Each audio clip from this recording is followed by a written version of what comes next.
Welcome to Drona classes. Today's topic is matrices. The first topic would be transpose of a matrix. Second topic, symmetric and skew symmetric matrix. Third topic is how to find inverse of a matrix by elementary row transformation. Now, see, transpose हम लोग कैसे find करते हैं, पहले मैं उस चीज़ पे थोड़ा देख रहा हूँ. जैसे कोई भी मैट्रिक्स है, लेट्स से वो मैट्रिक्स है 2, 3 और -1, ठीक है. Then we have 5, 4 and 0. Okay, now first thing is, इसमें अगर देखा जाए कितने सारे रो है और कितने सारे कॉलम है. तो अगर रो हम देख रहे हैं, रो हम किसको बोलते हैं, तो दिस इज द रो, ठीक है, and this is the column.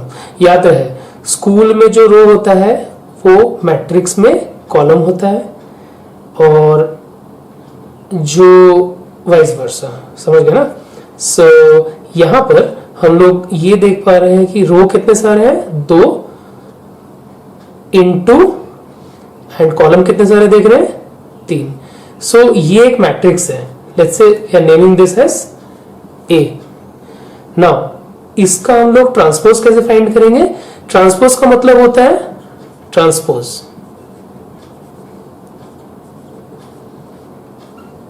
Transpose का मतलब होता है रो को कॉलम में और कॉलम को रो में चेंज करना. दैट मीन्स उसको हम लोग लिखेंगे इस तरह से, A transpose, A superscript T. तो ये जो सिंबल है ये ट्रांसपोज के लिए है, और हम लोग क्या करेंगे, रो को कॉलम बनाएंगे और कॉलम को रो बनाएंगे. सी, मतलब यहां पर ये 2 था तो ये बन जाएगा 3, और ये 3 था तो ये बन जाएगा 2, राइट. अब 3 इंटू 2, तो हम लोग पहले जगह देख लेते हैं. तो 2 कॉलम होगा एंड 3 रो होगा, something like this. Okay, and हम यही सब एलिमेंट को इसमें फिट करेंगे. सो हम लोग क्या बोले, रो को कॉलम बनाना है, यानी ये वाला जो फर्स्ट रो है उसको फर्स्ट कॉलम बनाना है, यानी 2, 3, -1, और यहां हो जाएगा 5, 4 और 0. तो ये जो मैट्रिक्स था इसी का ए ट्रांसपोज ये वाला मैट्रिक्स होगा. Got my point. So students, just थोड़ी देर पहले हम लोग ये डिस्कस किए कि ट्रांसपोज कैसे फाइंड करते हैं. अब हम एक नेक्स्ट वाला जो हम लोग का टॉपिक है, that is how to differentiate between symmetric matrix and a skew symmetric matrix, हम लोग उस पर थोड़ा देखेंगे. ठीक है, तो मैंने 2 एग्जाम्पल ऑलरेडी सेट करके रखा. फर्स्ट वाला मैट्रिक्स लेट से ये वाला है, जिसका एलिमेंट है 6, -7, 4, -7, 3, 0, 4, 0 और √5, let's say. And we have also written another matrix जिसका वैल्यू ये वाला दिया हुआ है, 0h g -h 0f -g -f and 0. So अब मेरे को ये तय करना है कि कैसे हम लोग किसी मैट्रिक्स को, स्क्यू सिमेट्रिक मैट्रिक्स होता है कि वो सिमेट्रिक मैट्रिक्स होता है, ये चीज को हमको देखना है. ठीक है, तो लेट्स से हम नेम कर दे रहे हैं, ये मैट्रिक्स को हम लोग नेम किए, this is a, and let's say ये वाला मैट्रिक्स को हम लोग नेम किए, दिस इज बी. अब थोड़ी देर पहले हम लोग ये पता किए थे कि ट्रांसपोज कैसे किसी मैट्रिक्स को फाइंड करते हैं. तो लेट्स से हम लोग इस मैट्रिक्स का भी ट्रांसपोज फाइंड करते हैं. सो बी ट्रांसपोज, अच्छा ये जो मैट्रिक्स है ये एक स्क्वायर मैट्रिक्स दिख रहा है क्योंकि ये 3x3 है. स्क्वायर मैट्रिक्स का मतलब होता है जितना रो उतना ही कॉलम, तो ये एक स्क्वायर मैट्रिक्स है. तो हम लोग क्या देखेंगे, फर्स्टली अगर हम रो को कॉलम में चेंज करते हैं तो वो भी 3 होगा, और कॉलम को रो में चेंज करते हैं वो भी 3 होगा. मतलब जो ढांचा है, जो मैट्रिक्स है, वो मेरे को यही दिखेगा. अब मेरे को ट्रांसपोज फाइंड करना है, तो फर्स्ट रो को हम फर्स्ट कॉलम बना दिए, 6 -7 4, then we have -7 3 and 0, then we have 4 0 और √5, तो ये बन गया ट्रांसपोज। ठीक है, और उसी तरह से अगर हम इस वाले मैट्रिक्स का ट्रांसपोज फाइंड करते हैं, that is A transpose, so what would it be?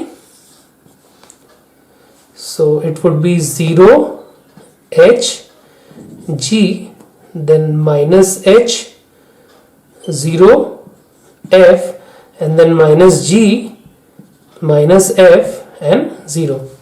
Now दोनों मैट्रिक्स का हम लोग ट्रांसपोज फाइंड कर दिए। अब यहां पर हम क्या ऑब्जर्व कर रहे हैं, ये जो मैट्रिक्स है और ये जो मैट्रिक्स है वो बिल्कुल सेम है। So I can very well write B is equal to P transpose.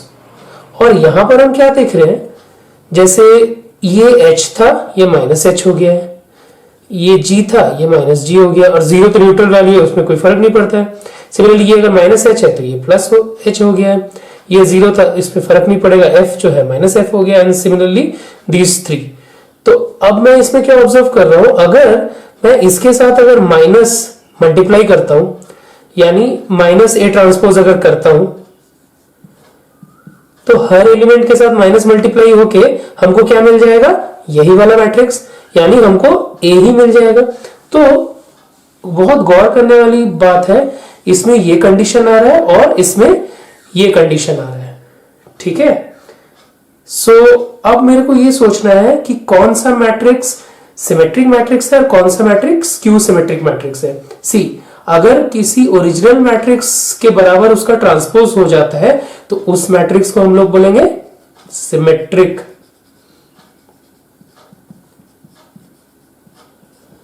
और कोई ओरिजिनल मैट्रिक्स के बराबर अगर माइनस मल्टीप्लाई करके उसका ट्रांसपोज होता है तो उसको हम लोग नाम दिए हैं स्क्यू सिमेट्रिक।